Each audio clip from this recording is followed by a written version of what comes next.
everybody. Welcome back to our podcast series with Dominick Caiati and Jeff Roediger. Our focus is on the nursing community nationwide, and especially those working in the public sector, federal, military service members, nonprofit hospitals, state and local. And as we wrapped up last week, we were discussing Roth conversions and pros and cons of which way to go with your retirement. And that leads us to estate planning, a very important subject. So Dominick, welcome back. Hey, Jeff, thanks for having me back. How are you today? I'm good. This is an important subject and it gets overlooked. I think a lot of times people just don't want to discuss it, but let's jump right in. And why is estate planning so important? Really, if you're retired, pre-retired, mid, early career, why is it so important to start that ASAP? Yeah, lots of us are guilty of just having our head down and moving forward and being preoccupied with all of life's events, especially these days with the pandemic and all. And we're doing such a great job at accumulating wealth throughout our life, but we're not thinking that the end of our life could really happen any moment.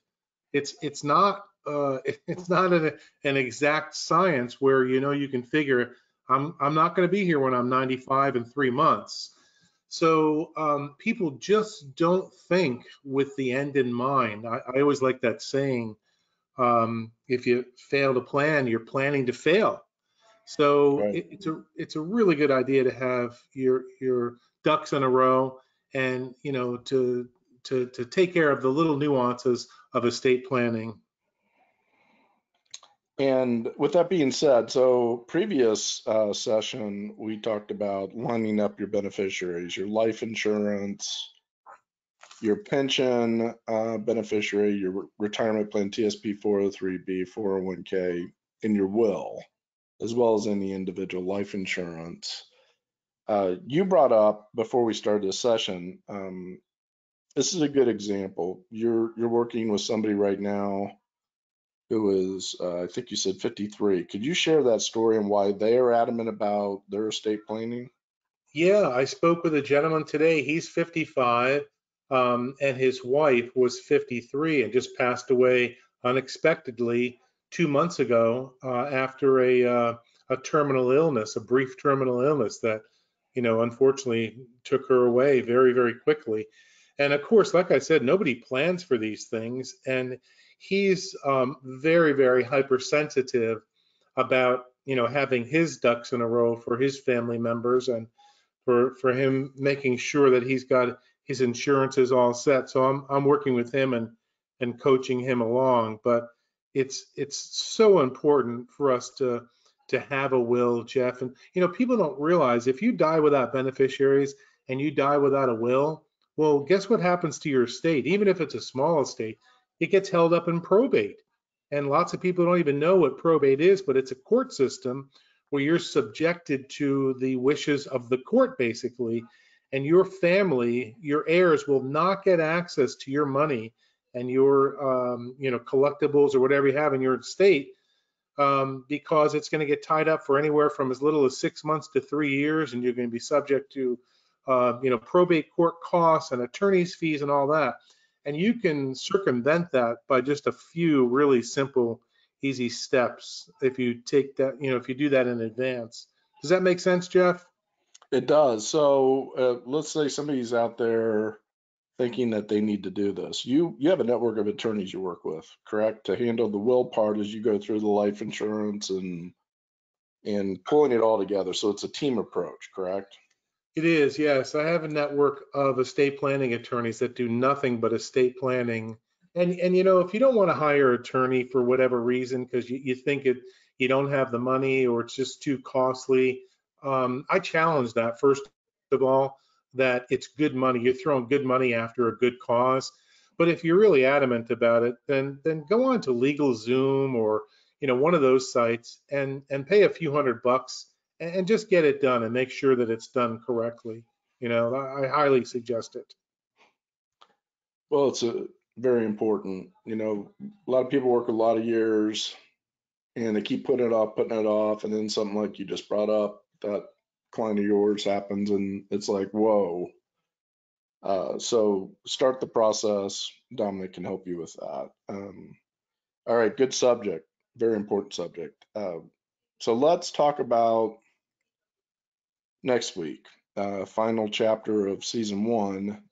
But I think one that is very important, I'm dealing with it a lot with people calling us and asking for referrals because they're not sure who they want to entrust with their retirement. So can you talk about, what we're going to cover next week? Yeah, basically, I think we're titling it "Who's Managing Your Assets?" The government or a private institution, Right. and lots of people, federal employees specifically, but state and municipalities as well. But let's start with federal employees. They have their government Social Security annuity. They have their FERS, their Federal Employee Retirement System annuity, being managed, both of those, by the government. And the question I have for them is, gosh, do you really want the government managing your qualified plan as well? Do you want to put all those 100% of your eggs in one basket and having one federal institution overseeing that? And the answer I get from most people is, geez, I didn't realize that, Dom. I really do need to think about privatizing that and transferring that over for that exact reason.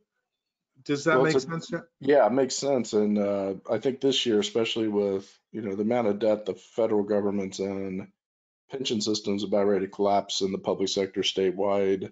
People don't think about the qualified plan is still managed. They may think, like, for example, the TSP with the sub accounts, but that's still managed and controlled by the federal government. It is. Yeah. So, you got all three of your retirement legs attached to the government. And there's the private sector, insurance companies, investment firms out there, very solid financially, and you just need to think about not specifically the product, but what are the assets behind those accounts. So we're going to get into that next week, a very important subject. So, all right, before we wrap up, could you share your website and how people can get a hold of you? Sure. Our new website is caiatifinancial.com. It's CAIATI financial, the word financial.com. And the best way to reach me is to call two ways, really. Jeff has one way, but I also have 888-435-7899, and I'm at extension 1. Perfect. And then we have 2 sites. If you want additional information, we get a good download. So if you're a federal employee, go to fedchecklist.com. You can post questions on there for Dominic.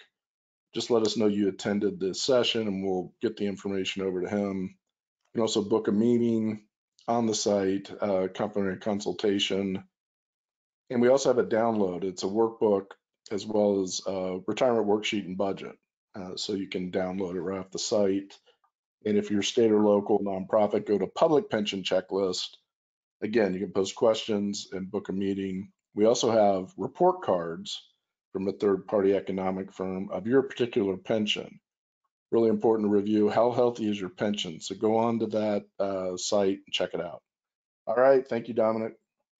Thanks so much, Jeff. Great talking to you. I appreciate it. All right. We'll be back next week. I'm looking forward to getting into the institutional part of this. So everybody look for the next upload. Thank you.